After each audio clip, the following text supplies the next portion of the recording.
ইউসুফ সচিবালয়ে প্রধানমন্ত্রীর আজকের কর্মসূচি কি কি তথ্য আছে আপনার কাছে সে সম্পর্কে আমাদেরকে জানাবেন।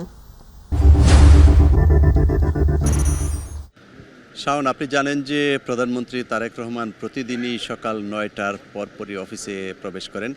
আজকেও তার ব্যত্যয় হয়নি, সকাল ৯টা ২০ তিনি কার্যালয়ে প্রবেশ করেছেন এবং কাজের গতিশীলতা আনার লক্ষ্যে কিন্তু তিনি প্রতিদিনই কোনো না কোনো গুরুত্বপূর্ণ বিষয়ে বৈঠক করে থাকেন এবং আজকেও কিন্তু তার ব্যতিক্রম নয়। আজকেও ৩টি বৈঠক রয়েছে, যে এর মধ্যে একটি বৈঠক শুরু হয়েছে যেটি এখন চলমান রয়েছে।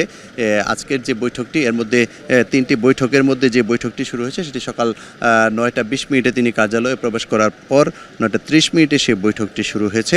যে বৈঠকটি এখন চলমান রয়েছে সেই বৈঠকে জনপ্রশাসন, শিক্ষা, অর্থ ও আইসিটি উপদেষ্টারা সাক্ষাৎ করতে গেছেন প্রধানমন্ত্রীর সঙ্গে এবং এইসব বিষয় নিয়ে এইসব মন্ত্রণালয়ের যে উপদেষ্টারা রয়েছেন তাদের সঙ্গে সংশ্লিষ্ট বিষয়ে কথা বলবেন এবং দিক নির্দেশনা দেবেন যে কীভাবে কাজের গতিশীলতা আনা যায়।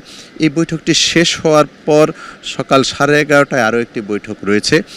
বেসরকারি বিমান ও পর্যটন বিষয়ক যে মন্ত্রী রয়েছেন তিনি তার সঙ্গে প্রধানমন্ত্রীর সঙ্গে সাক্ষাৎ করবেন এবং আপনি জানেন যে মধ্যপ্রাচ্যে ইরান সহ মধ্যপ্রাচ্যের দেশগুলোতে যুদ্ধাবস্থার কারণে বিভিন্ন দেশের সঙ্গে বিমান চলাচল বন্ধ রয়েছে, যে কারণে এই পরিস্থিতিতে কি করা যায় সেই বিষয়গুলো নিয়ে আলোচনা করবেন। এছাড়া আর দুপুর 12:30টায় আরও একটি বৈঠক রয়েছে। আপনি জানেন যে পবিত্র রমজান মাসে মুসলমানদের যে জাকাত রয়েছে সেই জাকাতটা সাধারণত মুসলমানরা পবিত্র রমজান মাসেই সেটা আদায় করার চেষ্টা করেন এবং সরকারের তরফ থেকেও এই জাকাত ফান্ডটাকে একটি সুশৃঙ্খলভাবে পরিচালনা করার জন্য বিভিন্ন উদ্যোগ নিয়ে থাকেন।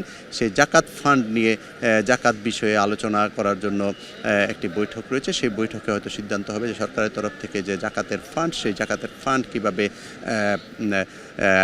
আদায় করা হবে, জাকাতের যে অর্থ সে বিষয়ে বিভিন্ন বিষয়ে আলোচনা হবে এবং এই বৈঠকগুলোর পর আমরা আসলে জানতে পারবো যে কোন কোন বিষয়ে কি নির্দেশনা দিয়েছেন প্রধানমন্ত্রী তারেক রহমান এবং কোন বিষয়ে জানতে চেয়েছেন, তাদের উদ্যোগের বিষয়ে কি জানতে চেয়েছেন এবং তারা কি প্রস্তুতি নিয়েছেন এবং প্রধানমন্ত্রী তার প্রতি উত্তরে কি বলেছেন এবং কি পরামর্শ দিয়েছেন আগামী দিনগুলোতে যাতে সুশৃঙ্খলভাবে জনগণের স্বার্থে কাজ করা যায় সে বিষয়ে প্রধানমন্ত্রী কি নির্দেশনা দিয়েছেন সেই বিষয়গুলো আমরা বৈঠকের পর জানতে পারবো।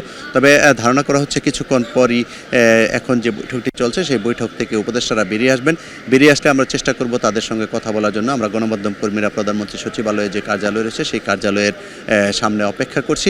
বৈঠক শেষ হলে বেরিয়ে আসলে আমরা তাদের কাছ থেকে জানতে চাইব যে আসলে কোন কোন বিষয় নিয়ে আলোচনা হয়েছে উপদেষ্টাদের সঙ্গে প্রধানমন্ত্রী এবং প্রধানমন্ত্রী কি নির্দেশনা দিয়েছেন। তখন হয়তো আমরা আপনার মাধ্যমে মাইটিভির দর্শকদেরকে বিস্তারিত জানিয়ে দেওয়ার চেষ্টা করব। শাওন, সচিবালয় থেকে এই ছিল আমার কাছে তথ্য। আপনাকে ধন্যবাদ।